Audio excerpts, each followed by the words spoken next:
আসসালামু আলাইকুম, সবাই কেমন আছেন? আল্লাহ রাব্বুল আলামিন আদম আলাইহিস সালামকে যখন সৃষ্টি করছেন, সৃষ্টি করার পরে তাকে সামনে নিয়ে একটা কথা বলছিলেন, যে কথাটা হচ্ছে এটাই যে অলা তাকরাবা হাযিহি শাজারাতে ফাতাকুনা ওয়া মিনাজ জালিমিন। যে বলছিলেন এটাই যে ও আদম, তুমি এবং তোমার স্ত্রী হাওয়া তোমরা জান্নাতে উভয়ে বসবাস করো এবং তুমি ওই নিষিদ্ধ গাছের কাছে যেও না এবং ওই নিষিদ্ধ গাছের ফল তুমি খেও না। কিন্তু শয়তান কিন্তু আদম আলাইহিস সালামকে কিন্তু কুমন্ত্রণা দিয়ে কিন্তু জান্নাত থেকে বিতাড়িত করে দিয়েছে।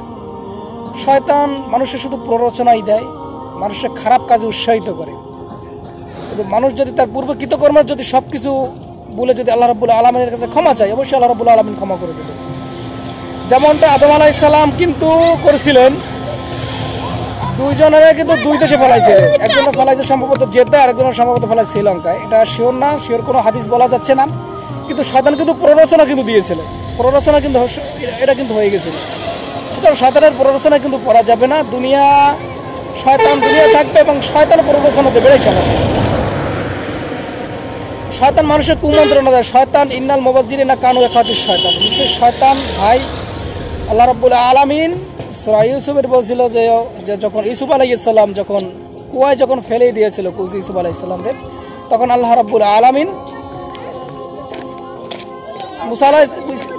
যখন কুয়ায় যখন তাদেরকে ফালিয়ে দেওয়া হয়েছিল ইউসুফ আলাইহিস সালামরে, তখন ইউসুফ আলাইহিস সালামের 12টা কিন্তু ভাই ছিল, তাদেরকে কিন্তু শয়তানি কুমন্ত্রণা দিয়েছিল।